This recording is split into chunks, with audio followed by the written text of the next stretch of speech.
All right, sweet. So, so thank you so much for doing this. And if you don't mind just telling us a little bit about yourself, what's your name? What do you do? Yeah. My name is Zasha Smith, and I'm a real estate investor on the island of Maui in Hawaii. And I've been investing for about 3 years now. Last year, I quit my job as a civil engineer and I'm doing it full time now. Congrats. That's always like, I mean, I found it exciting, but do you feel excited by that?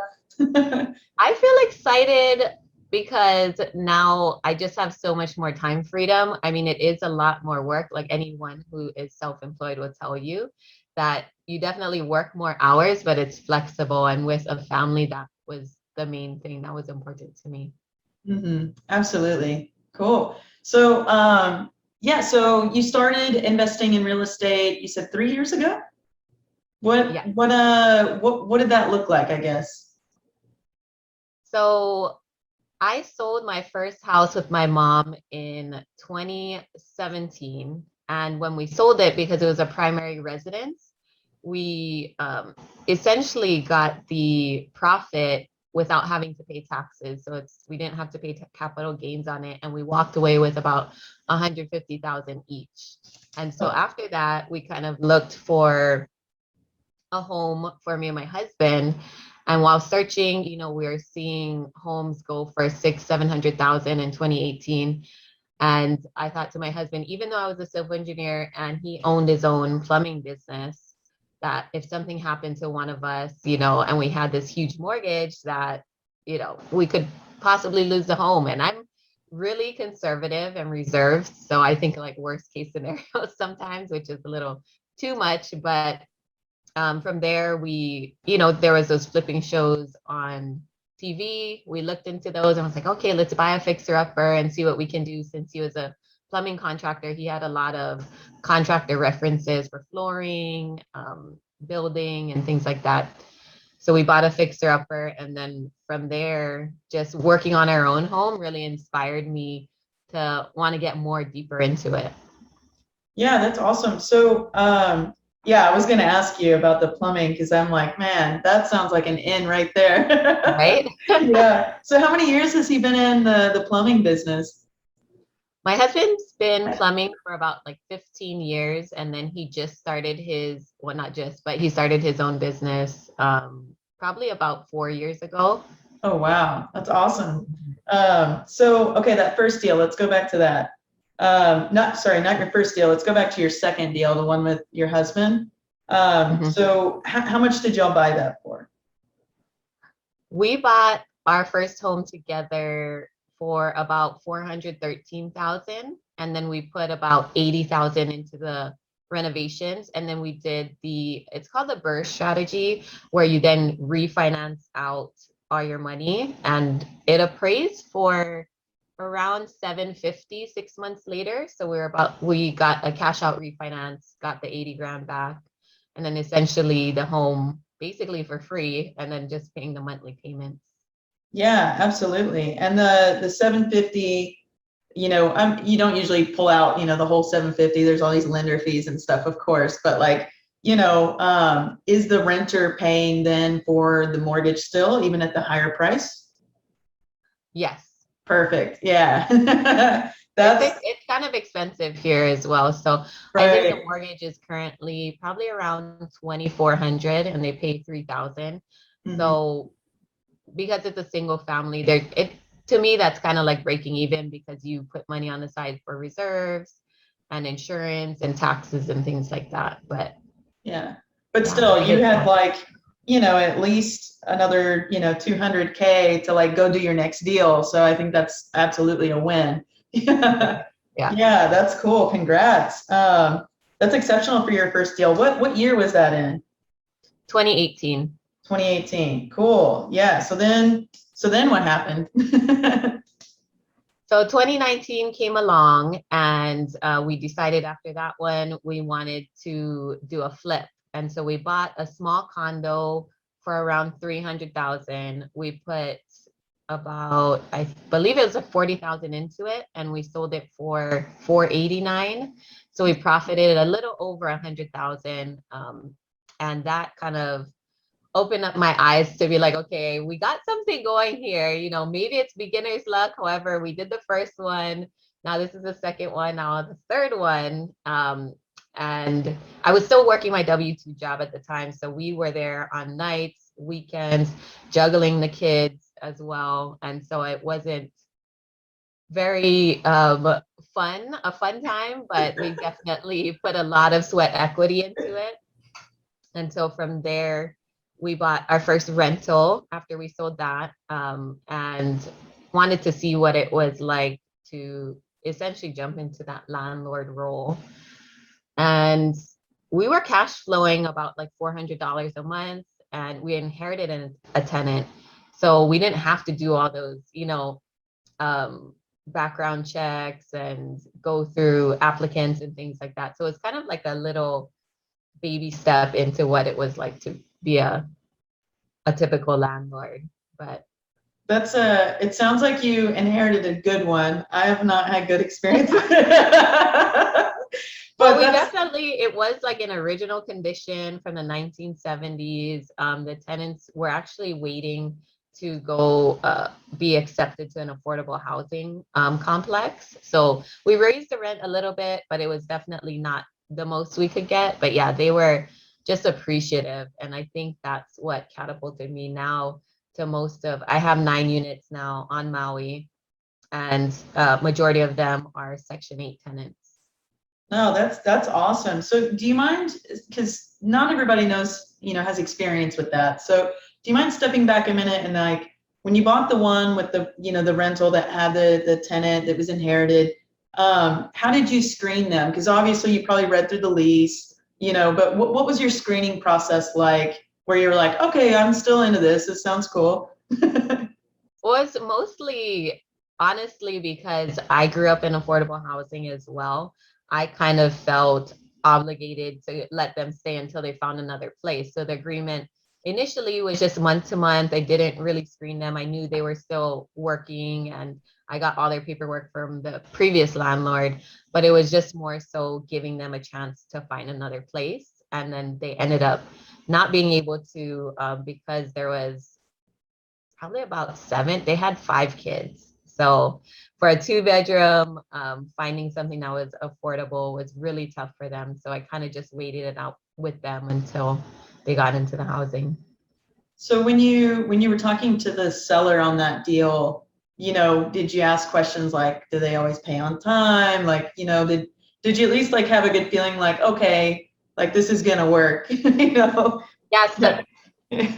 Initially, when I inherited them, I did ask the property manager about, their payments being paid on time and how they were like as tenants. And she had nothing but good things to say. So that kind of opted me to kind of keep them and keep that going. But they did wait till the 5th, which was fine. I just had to kind of wait a few more days. But at the time, because I had done the flip, I just bought it cash, so there wasn't really too much mortgage. It had an HOA fee because it was a condo, and then some utilities, but it covered most of it, so I wasn't too worried. Right. Okay. And I guess like you probably looked at, the receipts that they had, like maybe they sent it on the 5th, but like they're sending it. That's all. You know what I mean? Yeah. Yeah. Okay. Well, yeah. Yeah. All right. Cool. Sorry. Sometimes, new investors are like, how do you screen? So I just like to ask a little bit more about that sometimes. Yeah, and I can answer that on I guess if we go more into screening for Section 8, because then I think that just being my first one, I kind of was like, okay, I'm just kind of playing it by ear. Yeah. No, that's great. I do want to hit that. That would be great. Okay, cool. Let's see. So why do you continue to do real estate now? Like, did you have like an aha moment where you were like, oh crap, this is okay? Yeah, so after buying my first flip and then first rental while working full time, it was difficult, but at the same time, kind of inspired me, and I found my passion. I really liked both ends of real estate investing, the being the landlord and the renovating and flipping. So while I was at my W-2 job as a civil engineer, that's all I could think about all day. And I was listening to Bigger Pockets, which is a real estate investing podcast. I was looking up things online on my lunch break and after work looking for deals. So I really got consumed with it. And it was my W-2 no longer was interesting to me. And so that's kind of what prompted me to go all in into being a real estate investor. Okay, so yeah, it sounds like it was kind of like a slower progression, but also like it like maybe one day you just woke up and you're like, oh yeah, like I'm doing this all the time. It's funny you mentioned that because I noticed that too when I was at my W-2 job before I got into W-2 real estate stuff. Like anytime, this is probably TMI, but anytime I went to the bathroom, I was like scrolling through deals, like because I Right. was And like, then you get those email alerts, and then it's like, oh my God, I'm not supposed to be checking my email at work, but I'm like, click, click, click. right. Running outside real quick. Yeah, absolutely, absolutely. Yeah, and then there comes a time where you're like, why don't I just do this? Yeah. Yeah, absolutely. That's cool. Okay, so what's your primary investment strategy right now? I know you touched on it a little bit, but you've done like a lot. You kind of went from one to the next, and then so yeah, what are you doing All now? over the place. Yeah. So I can say now, my main strategy is buying multifamilies and then using the BRRRR strategy where you buy a home that's in distress, you renovate it to add value to it, and then you rent it out and then refinance through the bank, basically getting all your money back out. So you're in it for no money, and then now the tenants are paying your rent and then or your mortgage, and then it's cash flowing, and they're repeating it. Yeah, so one thing that sometimes becomes an issue, because I know you're not, it doesn't sound like you're W-2 anymore, are you? Okay, No. so when you refinance now, have you had to like go with a different bank or what was your process on that? In the refinance process, I basically, because I have such big income from my previous flips and I still flip right now. So I have 6 projects going on. So I have active income while I'm doing the refinances on my rental. So that really helps me. Okay, right. So, okay, gotcha. Just wanted to like talk about that sometimes because sometimes people don't understand that like, when you switch from W-2 right away, it looks like you haven't been doing it for 2 years. And usually to get a loan or refinance, you need to have 2 years of consistent like income. Right. So I think with Yeah. my experience, because I had my W-2 and I was flipping, I qualified for a lot more. And then once I quit my W-2, I still had those previous years of investing income. And then now it's just it's becoming more. So I still qualify. But of course, we always come close to the DTI and we gotta wait sometimes a little bit. But as soon as we get those previous tax returns, or sometimes some lenders just look at the previous year or projected for this upcoming year and try to move it around. It just depends on your lender. And now I'm using more so portfolio loans, which Mhm. is still up under your own personal name. However, with the portfolio loan, it depends on the bank. It's more so their money, and whatever their requirements are, they can kind of adjust it. Do you stick with one particular lender or do you kind of bounce around and see what happens in the marketplace? I definitely bounce around to different lenders because the rates are just so different now and they're so low. One of my lenders just recently, because I have another loan with them, told me that they'll refinance almost a point less than what I have now. They'll pay for the appraisal. There's no lender fees. It'll basically cost me probably about $1,000, which I get financed into the loan anyway. But to get a point cheaper, which is probably about $200 or $300 a month cheaper for me, which is crazy. So if a lender comes with some sort of deal, or I always compare them as well. But the local banks here take a really long time. One of them doesn't have a seasoning period, which I was like, yes, like usually you got to wait 6 months until you can refinance. But I started the refinance process probably 2 months in, and then it took another 4 months. So I already hit the 6 month mark by the time they were able to refinance. So Why even did though it they might not have a seasoning period, it might take longer. Right, that's an excellent point. Do you mind sharing some of like why did it take 4 months? Like, So the smaller bank that I worked with said their lender or their loan officer was slammed. And because there's only basically when you work with a small bank, there's only one person in that position.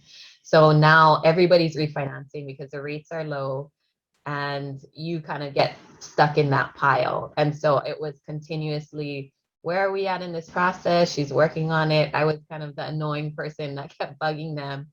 And then when the appraisal part came along as well, because I live in a small town, there was a shortage of appraisers yep. to get it done in time. So even ordering the appraisal and getting the appraiser out there in their time probably took about 2 months. And then these smaller banks, for some reason, they give that appraiser 30 days to get the appraisal out. So Wow. it just, yeah, working around all these timelines that I didn't know about. I'm used to working with lenders on the mainland. So because I'm on an island on Maui, we can still work with other lenders who will lend out to Hawaii.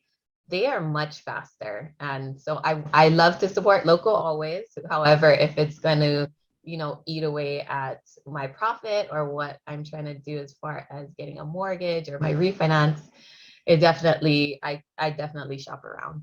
No, that's an excellent point. I recently ran into the same issue.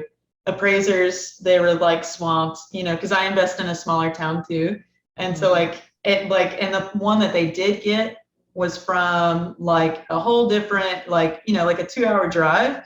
And so then the comps that he used were just like, no, so it was just like all sorts of problems. And then if you have to dispute it or appeal it, like adds a whole extra like month. Yeah. Right. Yeah. So yeah, that 4 months was just the typical process with them. No hiccups as far as appraisal value or my DTI or anything like that. It was just that's how long they took. And so I find with smaller banks, a lot of people say, yeah, go with the smaller banks, they're faster.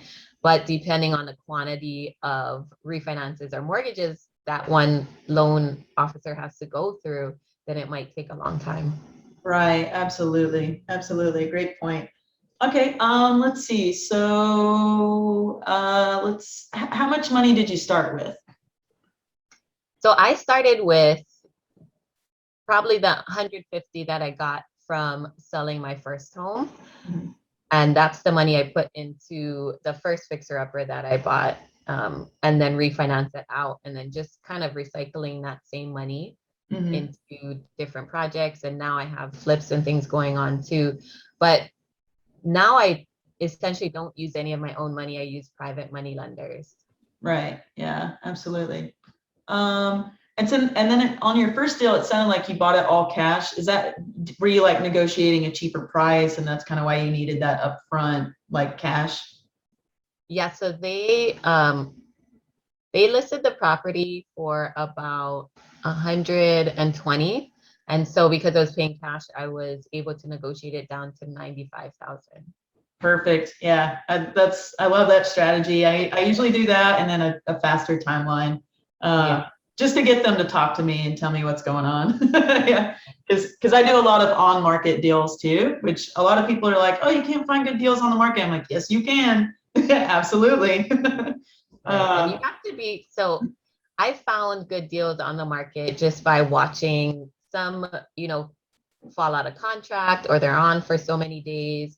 Other ways that I get the deals to work is I do add bedrooms. So mhm. technically not adding to the square footage of the home, but if it's bigger or if there's a garage, that you can always convert things to add more living space. Yep, absolutely. My new one too is extra large lots. I'm like, oh, everything in the neighborhood is only like on a half acre, but yours is on an acre. Sweet. But that process is very lengthy. All right. Okay, cool. So you started with about 150 and then you recycled and stuff. So like, what's your portfolio worth now? Probably about my portfolio or my net worth. I would say portfolio. Yeah, like just the, whatever the houses are worth. So like, you got what do you had a 750K one, another 489 one. So I'd say you're probably at least over 2 mil if you've got 9 units. Yeah.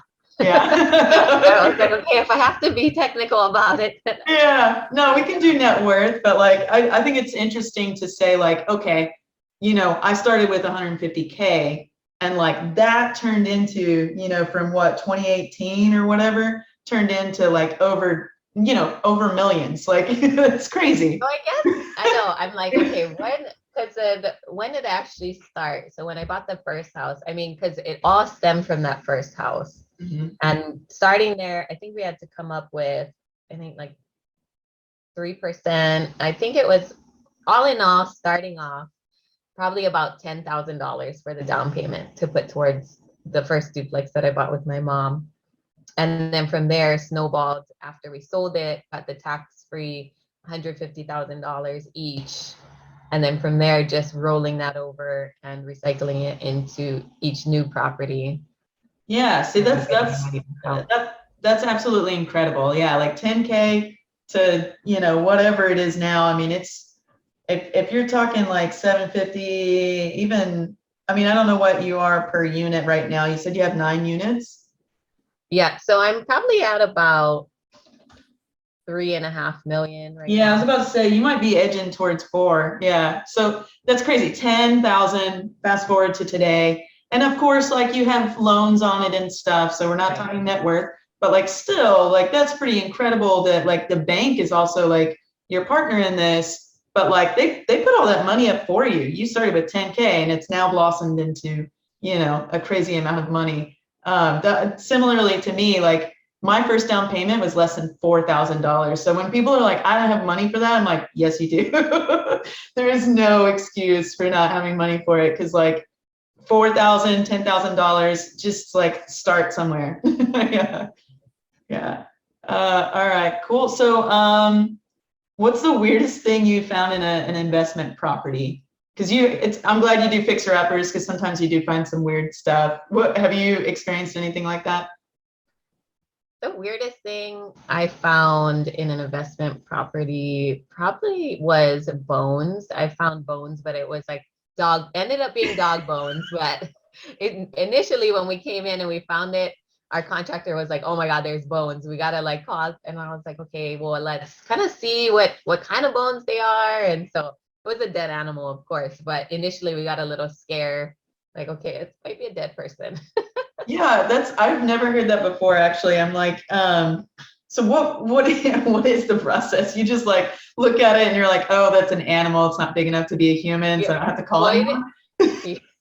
initially the contractor just was removing some of the walls and things like that, and then found the bones, but it was bigger, so it's like a dog or something.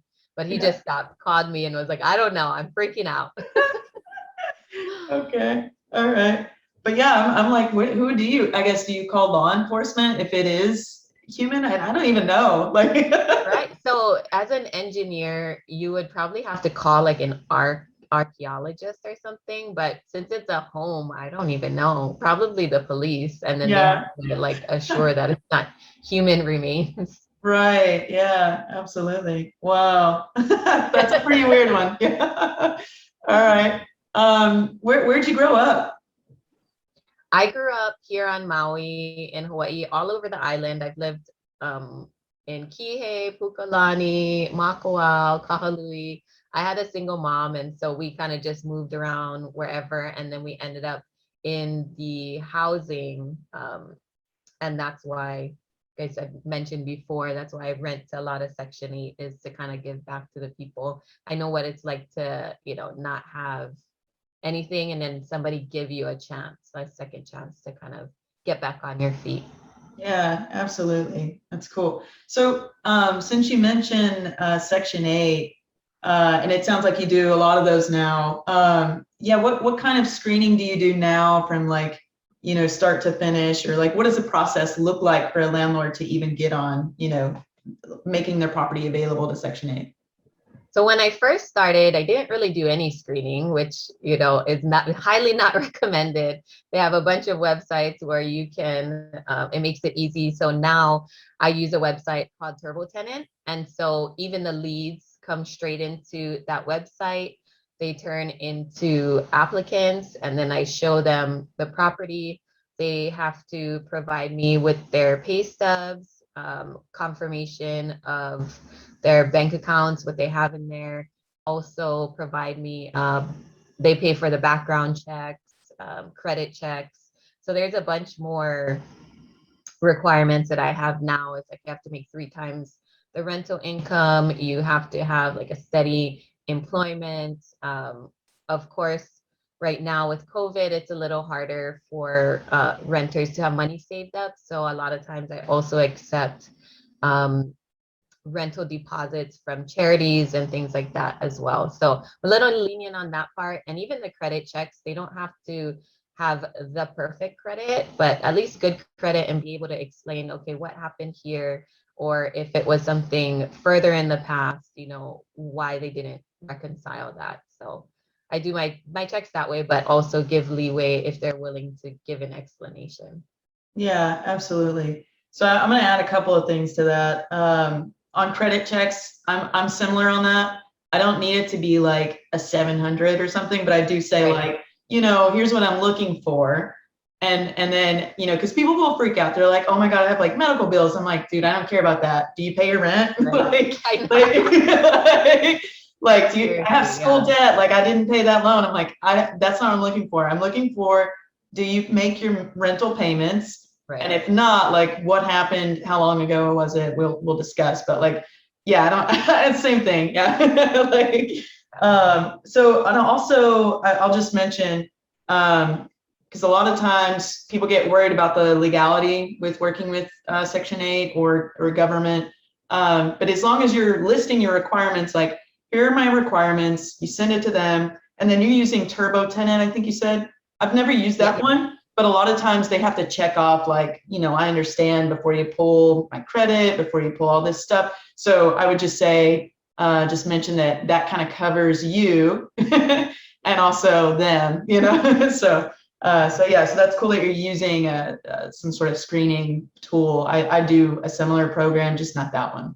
Yeah. Cool. When it's free to use, that's why I essentially started with that. And then the tenants pay the background check and credit check online. And then they also can make rental payments online as well for free if it's from a checking account. Oh, that's perfect. That's great. Yeah. Because I used to always use SmartMove. I do flips now. But when I was looking for renters all the time, I used SmartMove, but they at the time definitely did not do like rental payments. So that's exceptional. I hope everybody's listening to that. Turbo Tenant. Hopefully they'll give you something for that. All right, let's see. Yeah, so family life. I know you mentioned a little bit about your mom growing up, but do you think like, did any of that kind of push you into like wanting to invest in real estate? Because you kind of like moved a lot, it sounds like. I think I just didn't understand finances growing up. And so I was always scared of buying a home, and I was kind of used to renting, even in college, kind of used to sharing, apartments and things like that. And now they call it like house hacking. So even when I did buy my first home, I essentially rented out some of the rooms. We also rented out, it's a duplex. So we rented out one side, kind of tested that out. And it's mainly because now I'm very frugal. Of course, I do spend a little bit of money on myself sometimes, but I'm just always aware of my expenses and income. Yeah, definitely. Why did you study civil engineering? Honestly, I got pushed into civil engineering from my boss. When I went into college, I wanted to do the easiest route. I was thinking psychology or liberal arts. Took psychology, got a D in that. So no, I can't do like, is the sky blue or not? Or maybe it's green. I need like direct answers is what I found out. Because when I took math, I got really, good scores in that. And so because I was in in the psychology major, I was thinking, okay, maybe I go through be a counselor and help people because I always liked helping people. And so there was a job at the College of Engineering, and my boss was always like pro women engineers. And so she seen that I was actually helping the people that came in because there was a retention center to try to get their grades up. So I started helping them with their homework, and she was like, why don't you take some courses in engineering? I was like, I'm not that smart. And she's like, no, just try out a few classes. Like, you're getting a D in psychology, so you can't be bad at that either.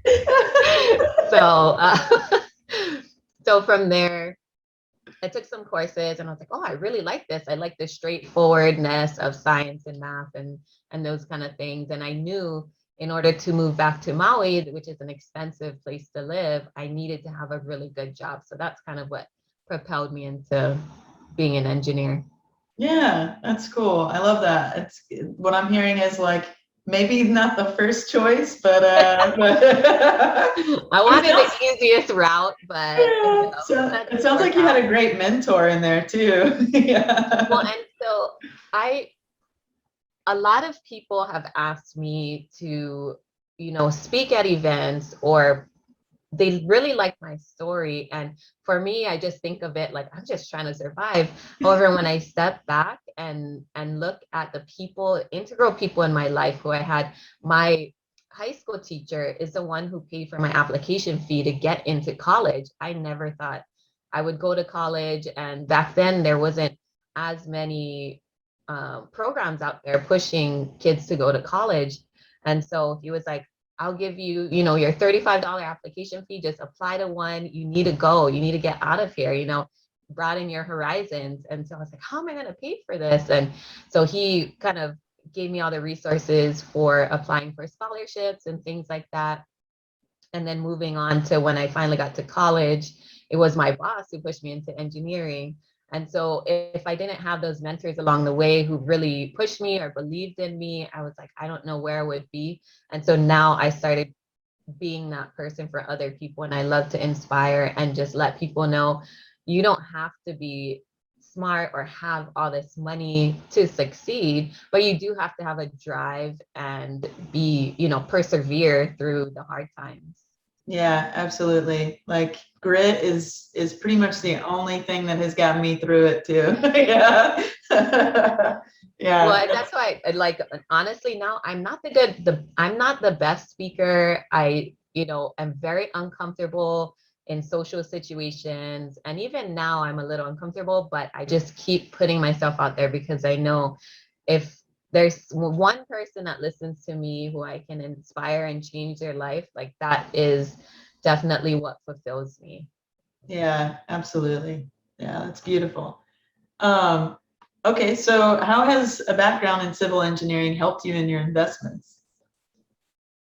I feel like when I was a civil engineer, I did a lot of project management already because we deal with contractors, grading. I went out on sites, seen a lot of underground utilities for water, sewer, drainage. So I already had an idea, but on a bigger scale. And then now it's kind of like scaling it back in real estate investing to just a single home really helped me understand the whole process. And then also managing the contractors, I think was a benefit as well. Definitely, yeah. What markets do you invest in and why? Right now, I only invest in Maui because I like the fact that I can drive somewhere and see it. And because I'm raised here, I know particular pockets as well and things that will make it work for me versus other investors who are looking here don't really know certain areas. But I do want to eventually get into out of state. I just don't want to become too unfocused because right now I have so many flips going on and then my current rentals. So once I have a good system for all of them and they're kind of running on their own, then I want to look somewhere else. Yeah, absolutely. I agree with that too. People are like, why don't you go bigger? And I'm like, I think it's like, what I'm comfortable with, like, and it Right. has gotten bigger. If I look at me from 7 years ago, it's definitely gone up, but like, I'm not trying to, like, have my girlfriend leave me. Right? You know, Well, then if the goal, if your goal is really to have financial freedom and time freedom, you adding so much more to your plate might yeah, essentially be going against that. yeah, absolutely. And then too, like somebody told me you need to invest in apartment build. Like you already have a fourplex and a few multifamilies. Like look into apartment buildings because that's way more. You can scale faster. And I was like, oh, but that's a totally different ballgame. Now you have to have an on-site manager for some of them. And so even evaluating them, you need to know the DCR. I forget what it was called, but there's a lot more that you have to research and get to know versus sticking with, smaller multifamilies. Right, absolutely. Yeah, it is a whole different ball game. I like it and I don't. I worked in it. I worked in it for a really long time. And so I can skim like marketing packages and find out where the lies are really quickly.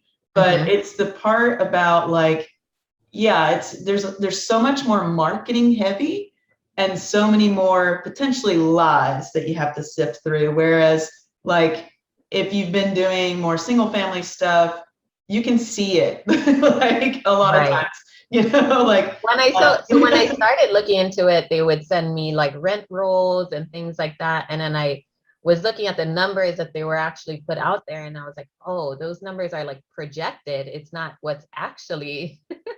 yeah, So that's what I was like, okay, yeah, you have to catch on very quickly on how they list things or what they actually put in the description of the apartments because it could be they're using projected numbers. So you see, oh, 10%, cash on cash return. Yes, this is good. yeah. But essentially I forget what the term is for it, but Yeah, I always, the first thing I do is I always look at whatever their actual in-place cap rate is.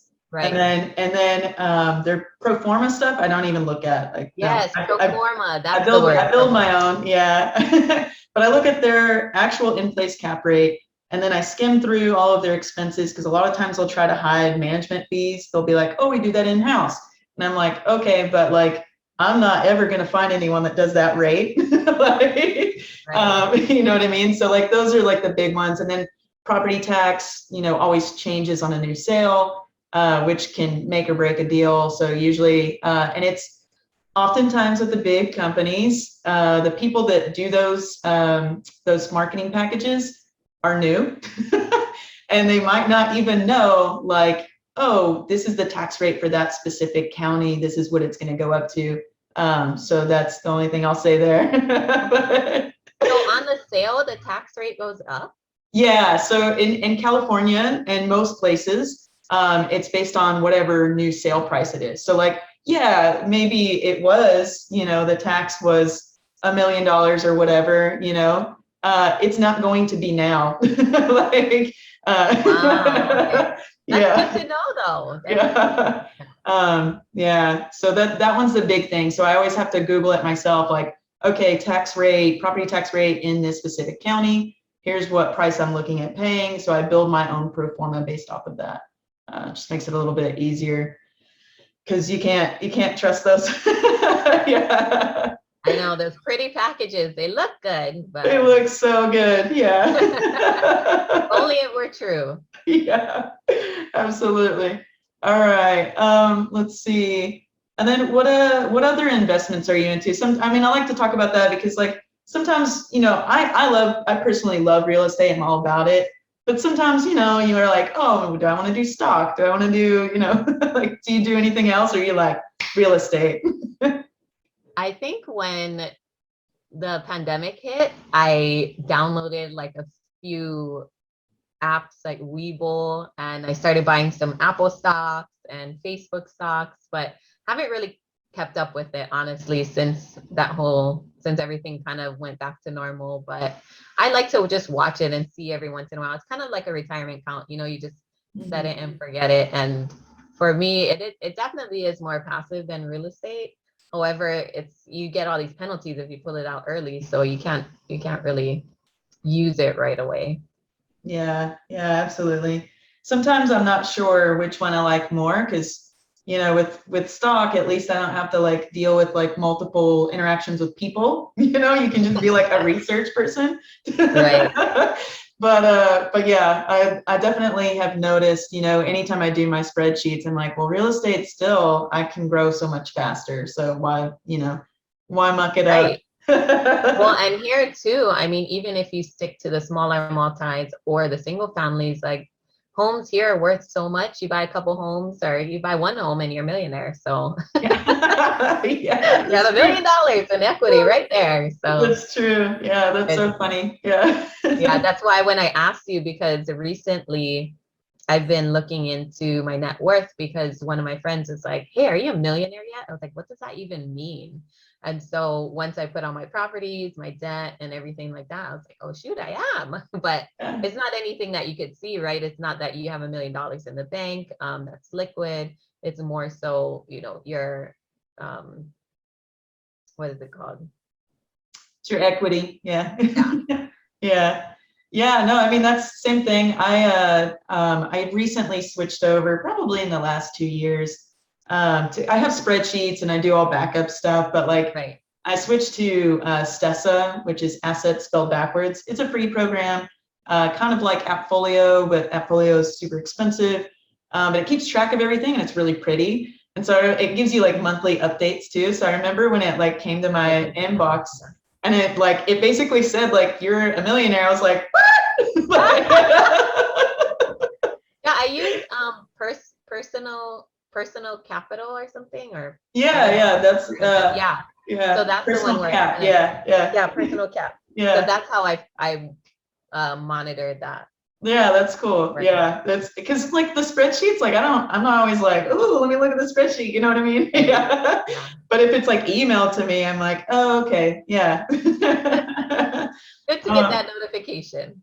Yeah, it It's is. funny too because my husband is always telling me like, man, you need to upgrade your car because it's almost at 100,000 miles. It's basically falling apart. But I'm like, no, like I like not having a payment on my vehicle, and it's a Honda Pilot. It's a 2013, so it has that box back, which like when I'm moving stuff from renovations or we have extra stuff left over, material in boxes, it like stacks neatly. So I really like that aspect of my car, but it's totally like millionaire next door status. Like I don't have any expensive taste and things. I mean, even my shirt, like I love uniformity. So I wear my, it's almost like I'm at work, but working for myself. I love collared shirts and just making life simpler. Yeah, no, I love that. That's funny because last year I finally was like, okay, well, COVID hit, like I don't have to drive around.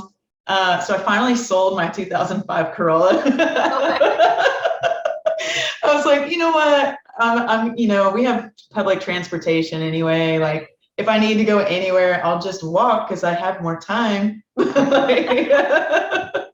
Yeah. No, So, I definitely like my car is the paint is like, I don't know. It does look like a hot mess. Not gonna lie. Cause sometimes too, when I pull up to properties or people, private money lending meetings, I'm like, oh my gosh, I should probably like, at least get a car that doesn't look so busted up. But yeah, maybe a new paint job, I think. As long as the mirror. don't do it. Don't do it. I love it because They're like, we're giving millions of dollars to this lady. right. It's a work truck, whatever. But and so that's what I was talking about. Now I mostly use private money for my deals, and I never believed it before. I was like, why would somebody give me, all this money? But recently a guy just gave us like 820,000 for one of our homes that we got, that includes renovation and purchase price. And then on another one gave us 600,000. I was like, how do you have all this money? And why are you trusting me? But going back to providing the opportunity, because right now the market's so high, he's like, I'm not going to buy another rental property or put it into something else because the market's too high. So I'm just going to let it, lend it to you, get a little interest, and whenever the right opportunity comes, then I'll get another investment property. But yeah, it's pretty surprising, but at the same time, it's very doable. Yeah, that's a good point to bring up actually. So how did you, it sounds like, so it's a repeat investor. He started with 600 with y'all. How did you find him to begin with? Like, or how did he find you? Maybe he found you. My first private money lender, I met him at another property that was listed on the market. It was a fixer upper. He owns probably about maybe, 15 properties here. And I just ran into him at a showing one time and we talked story and things like that. And then I met him again at a meetup, talk story, kind of built rapport, and more so me being a younger investor, would ask him questions and things like that. And he seemed very open. And then we seen each other again at another property. And by that time we had exchanged phone numbers. And so I called him and said, hey, just out of courtesy, are you gonna put in a bid for this property? And he said, oh, I don't know if I'm really looking into getting into another big project. I'm getting older and I'm thinking about lending. And so I was like, well, I'll take your money if you're going to lend. So he was like, no, seriously. I was like, okay, perfect. Let's meet up. And so I prepared a private money packet and was so nervous about it, but it ended up just mainly being about us going over numbers and him building trust with me versus having all this, professional things lined up. And even though we're not related in any way, he's another investor on Maui. I think the key with private money lending and get people to lend with you is building that rapport and making that connection, because at the end of the day, you're really just two people, trying to make the best out of your investments, but also if you're making wise decisions and your numbers are pretty on point, then people will definitely trust you. Yeah, absolutely. So what did you have? Can you name some of the things you had in your private money packet? Like, Some of the things, oh, yeah. okay. Some of the things I had in the private money packet was just a picture of the property, the distressed property in the front, and then just some common things about it from the tax records, like what the tax assessed value was, what the ARV was. So I had some comps in there as well for what it potentially could be worth, and then the renovation costs. I also had a realtor provide a CMA, comparative Market analysis. market analysis. Yeah. So we had that as well. And then also the previous projects that I had done and what the profits were from that. So just building on my experience as an investor and then also showing the numbers of the current project. Yeah, that's great. That's essentially all it is. Like, what's my track record? I've done this before. Here's how well it went. And obviously, like, you had a rapport too. So like, he had seen, I'm sure, some of your properties, or at least like seen it online, and probably Yeah, saw no, a lot of. literally. So he's probably about in his maybe mid 50s. But I remember in our conversation at dinner too, he's like, yeah, I always see you hustling on Instagram. And I was like, you have Instagram? But it's funny that people there's always people watching you that you're not really that don't really interact with you, but people are still inspired or grow that belief in you because they just see what you're doing. Yeah, absolutely. Cool. All right. Well, thank you. That was super, super helpful. I really appreciate that, because, that can be really daunting, to ask for money. So sometimes, like, if you're that type of learner that is like, okay, well, what are the steps? That's helpful. Like, No, definitely. I yeah. mean, and I think if I hadn't had him approach me, I would definitely be more, you know, hesitant to approach people about borrowing their money because of, that whole mindset thing. However, if you never did it before, then yeah, it's scary. But now it's so easy to me. Like, hey, you want to invest and make some money with me, or you don't? It's Yeah. either yes or no. There's no Right. middle ground. Yeah, same. I think what I guess started with me was like, whenever I went down lender lists and I kept getting no's, like in the beginning, I was just like, man, this is like 15 no's already. And then like then I got one yes.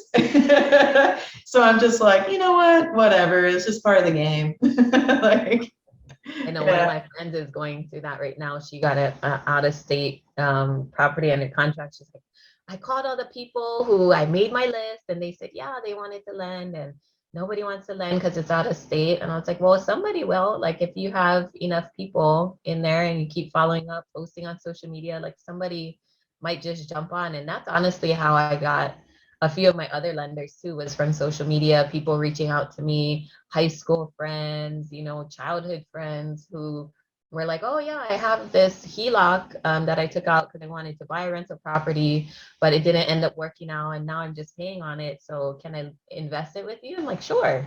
yeah, yeah, absolutely. All right, cool. All right, let's see. Any good morning routines you'd recommend, or nighttime?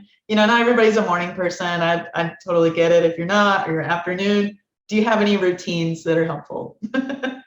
I definitely love morning routines. I get up right away at 4:30 and I go work out. Straight thing, like sometimes I even go to sleep in my workout clothes so that I'm forced to just get up and like, okay, I'm already ready. Let's go. The morning is filled with, I go exercise first, and then from there I kind of plan out my day, and then start packing lunch for the kids. So because I have the family, um, that's the only time I have to myself. So I literally have to get up that early in order to prepare for the day and make sure I'm not rushing through it. Because if I'm rushing through it, then I just feel all over the place. Yeah, absolutely. How many kids do you have? I'm just curious. Oh, I have two kids. Yeah. So Yeah. one is 15 and one is 6. So big gap in difference in age, but the 15-year-old is no help. I'll just tell you that right now. No help or is help? No help. Yeah, no.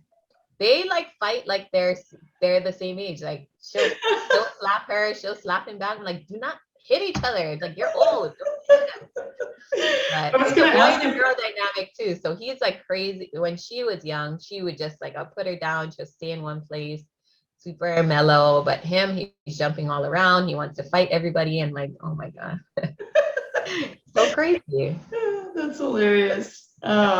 So do they help with any of the investments, or like are they into it at all, or they're like, yeah, that's just what the parents do? Like, I take my daughter around to our renovations just to show her, give her a little exposure, even some of our flip projects that we have now. And then whenever I have to visit the tenants, I try to take her along as much as I can to give her that real world experience. But I haven't walked her really through everything that I do because I don't want to overwhelm her as well. mhm. A couple of times she came and we had to repaint rentals and things like that. So she's looking at it more as work. So I don't want to overwhelm her with that, or make her see the real work that it takes. Right. That's Whatever. interesting. Yeah. Yeah, Yeah. expose her a little bit but not too much. Right. Yeah, we recently, my partner and I went to Arkansas where I primarily invest. And we had like the dogs.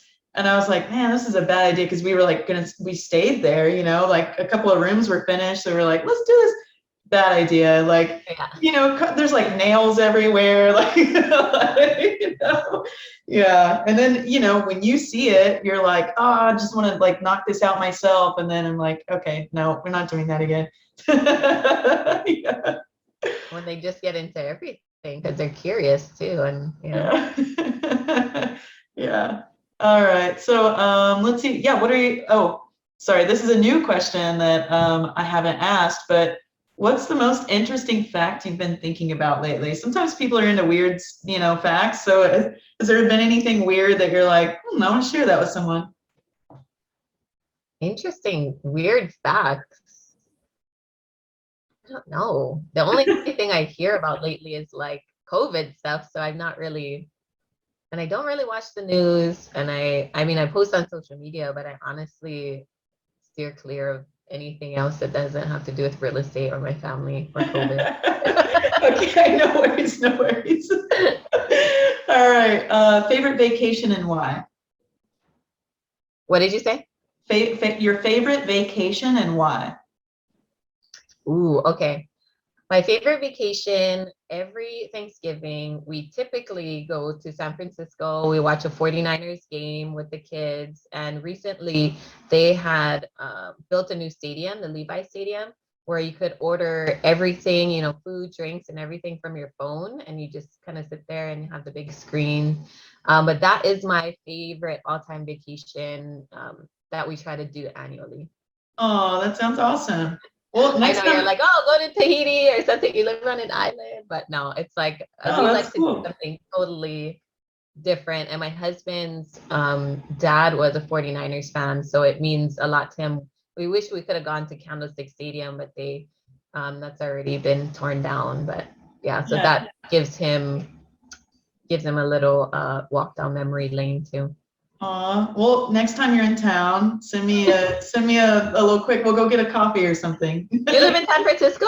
I live in Pleasant Hill, but it's a Near 20, there. 20 to 30-minute drive. Yeah. Have you been to Levi Stadium? No, I'm not into sports. Oh. I I'm actually not I'm just by association. I've gotten into it, but no, I did go to a fish concert recently at Chase Stadium, and that one looks newer. But yeah, I don't usually go to bigger events. I usually go to like the smaller, like I'm a musician. I like really small, intimate, like musician type stuff. Yeah, yeah, that's awesome yeah, you though. have your guitar up there. Yeah. That's my personal Instagram is like me singing. So it's funny when you were mentioning like, people are like saying like, oh, I saw you do this. I'm like, I get that for music all the time. Yeah. I'm like, wait, these people are like watching. Okay, cool. Yeah. All right. So if you could start your investment journey over again, where would you start? If you were like, I mean, it sounds like you had a pretty ideal, but like, would you do anything different? Or let's say you only had like $5,000, what would you do anything different? I would probably okay. If I were to start my investing career all over again, I would probably start off buying more multifamily. I think I started off small because I was wanted to be conservative. I did have a family, so I have to be aware of that any risk we take, is going to affect everybody. But I wish I had gotten into multifamily earlier. Yeah, that's solid. Okay. Let's see. Please share any challenges you've personally had with being a woman in the real estate investment space. And if you haven't, that's cool. But like, if you've experienced anything that was like, that feels weird. I think just being a woman in real estate, it's a little bit harder to connect because there's mostly men around, but it's not to say that I haven't built connections. It's just, there's different in interest and things like that. Yeah. It probably helps that you watch football. Yeah. It's actually not, I haven't really had too many because I'm pretty straight up. And even with contractors and things like that, I let them know from the beginning, I'm not scared to approach them or say, hey, like that looks wrong. And they're like, no, this is right. I'm like, okay, well, let me get a second opinion because I don't think that's done correctly. Yeah. But it's just because too now I've done so many that I kind of know if they're lying to me or not, or Yeah. you always want to think the best of people, but at the same time, you have to be cautious. Yeah, that's a good point. I recently have started where like anything you do, like the day, because all of my stuff is 2,000 miles away from where I live. I can't just like drive over there. Right. And so I recently implemented like if I do not receive photos by this time, like I need before and after every single day, or you do not get paid. Like it has to be like this is my boundary. Here's what I expect. Are you okay with that? And if they say yes, then that's what I expect. Like, like I can't do any more like, oh yeah, I did that. I'm like, okay. And then when I sent my friend over, it wasn't done. Like, Right. Yeah. yeah. Oh, and I still experience it to this day. I think my landscaper, we're waiting to build an ADU on one of my properties. And so in the meantime, there's just dirt. So I had him cover all the dirt with like this black tarp thing. And he was like, okay, it's done. Like, here's the invoice. You got to pay me. And I was like, okay, are you sure? Like, I didn't get any pictures from you. And so he's like, oh no, my phone wasn't working and things like that. I was okay. Well, you're gonna have to wait until I drive by then, because I can't verify that was done. And when I went by, he did it, but it was done very poorly. And so I'm still working that out with him, because I'm not gonna pay for something that wasn't done correctly. Yeah, that's sorry, that's my dogs like to come in. It's like a human. He's opening and closing it. Yeah. Zoe, do you want to say hi? No. But yeah, she can open the doors. I would fix it, but it's kind of fun. Yeah. Anyway, all right, let's see. Oh yeah, so you do like a ton of really great interviews, especially with people that are, like big names in the business. So like I commend you for that. That's super inspirational, and that's really cool that you can, pull that off. Have you had like a favorite interview or a favorite post that people could check out?